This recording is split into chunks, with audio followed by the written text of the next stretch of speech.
Imaginez-vous au mur des lamentations, en pleine fête de Sukkot ou de Pessah.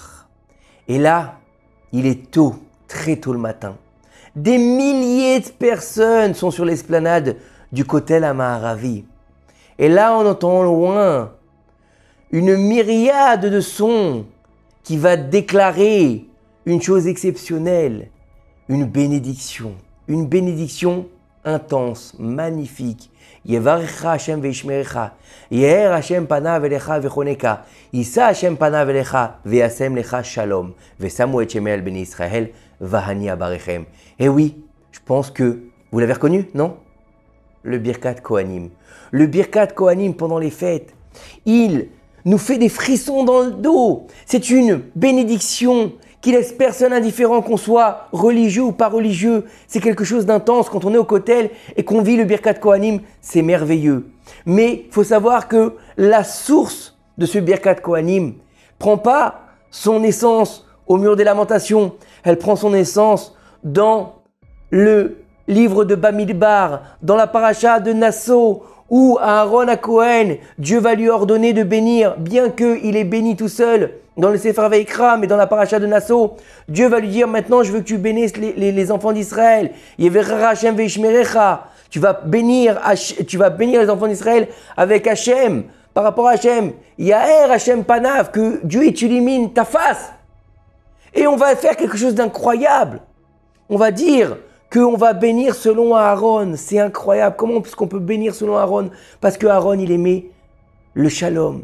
Parce que Akadosh Baruch Hu, il a cherché un élément pour pouvoir transcender le peuple d'Israël. Et il n'y a rien trouvé de mieux que le shalom. On sait que on doit bénir avec le shalom. On finit la Hamida avec le shalom. Et qu'on nous dit qu'un Kohen qui n'est pas en paix avec quelqu'un dans la synagogue n'a pas le droit de monter pour faire le Birkat Kohanim. Pourquoi? Parce que le shalom, il est tellement important que Dieu, il efface même son nom pour le shalom. Comment? Dieu, il efface son nom pour le shalom? Mais il est interdit d'effacer le nom de Dieu. C'est une avéra. Quand on a fait une erreur dans un Sefer Torah sur le nom de Dieu, on doit l'enlever sans le gratter, sans l'effacer. On n'a pas le droit d'effacer le nom de Dieu. C'est une grande avéra. Alors comment est-ce qu'on peut dire que Dieu il va effacer son nom? Oui, Dieu il efface son nom quand il sait qu'il y a un souci de shalom. Quel shalom? Le shalom baït. Quel rapport avec le shalom baït et la bénédiction des Kohanim? Dans cette même paracha, on va nous parler de quelque chose de très dur, très fort. Une femme qui se serait isolée avec un homme qui n'est pas son mari. Et elle aurait été vue par des témoins. Elle est considérée comme une femme adultérienne. Ouh là là là là là là. Et quoi? Qu'est-ce qu'il faut faire? Alors on va prendre cette femme et on va lui dire, est-ce que tu as trompé ton mari? Elle va dire, non, j'ai pas trompé mon mari. Mais quand même, on t'a vu rentrer avec un homme. Non, je l'ai pas trompé. Et son mari, il a des doutes. Il a des dollars qu'il va faire. Il va l'amener chez le Kohen. Il va l'amener chez le Kohen, au Mishkan et au Beth Amikdash après. Il va dire, j'ai un souci. Cette femme, je suis sûr qu'elle est adultérienne. Je suis sûr, elle s'est isolée avec un homme, avec 2 témoins, pendant un temps nécessaire pour faire l'acte. Et donc, je suppose qu'elle m'a trompé.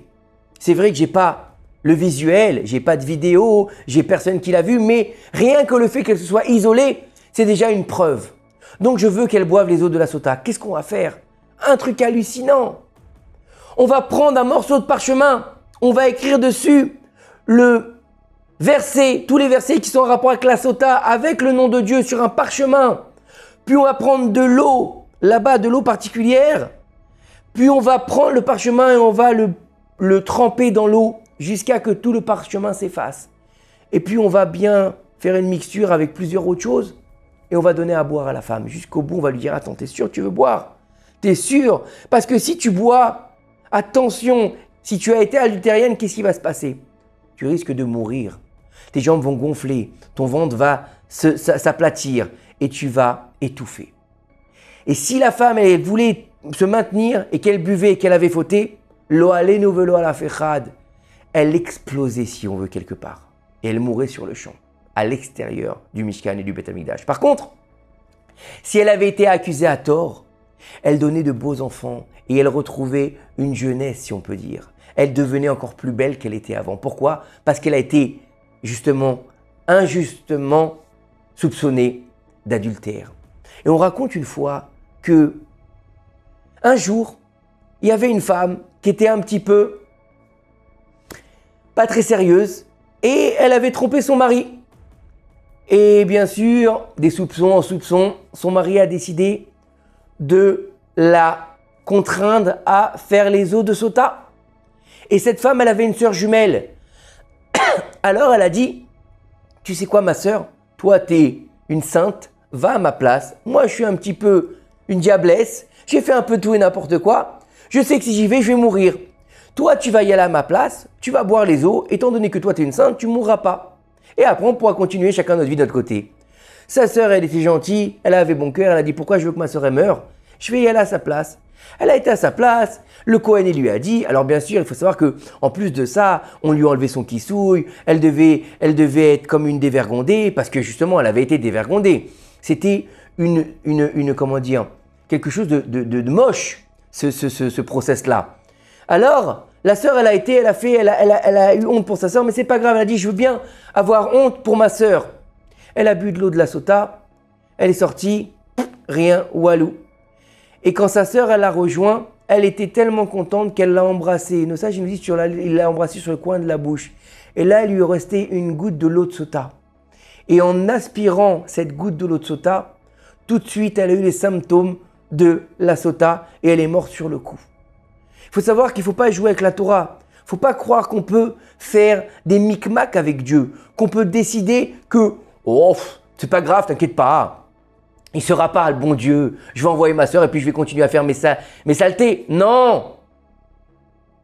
Nul n'est censé ignorer la loi. Et comme on dit de Pirkei Avot, le livre il est ouvert et à un moment Akadosh Baruch Hu il demande des comptes. Donc comprendre que maintenant, quand on va voir cette sota, il faut se remettre en question. C'est pour ça que c'est lié avec le nazir. Le nazir, c'est celui qui quoi? C'est celui qui va prendre sur lui de se sanctifier un peu plus, qui va éviter de boire du vin, qui va éviter de s'enivrer, qui ne va pas passer par un cimetière, qui ne va pas se couper les cheveux. Pourquoi? Parce qu'il va se sanctifier pour pouvoir un petit peu s'élever plus. Alors bien sûr, aujourd'hui on ne peut pas être nazir, c'est impossible. Mais on a besoin de se sanctifier dans le shalom. C'est ça le secret.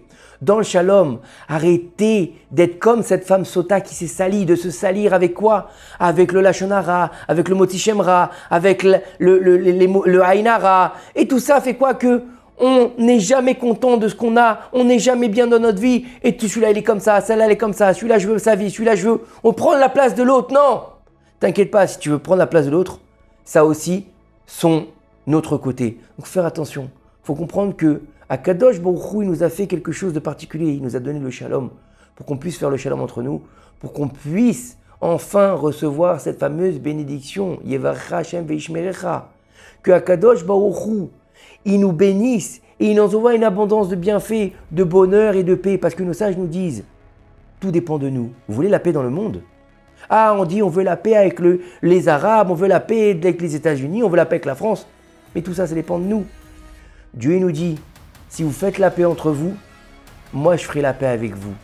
Et si vous faites la paix avec vous et que vous faites la paix avec moi, donc je ferai la paix dans le monde. Donc tout dépend de nous. La paix du monde entier dépend du peuple d'Israël. Que ces quelques paroles de Torah nous aident à faire venir le Mashiach. Bimei Rabbeinu. Amen. Ki niratzon. Shabbat Shalom Mevorach.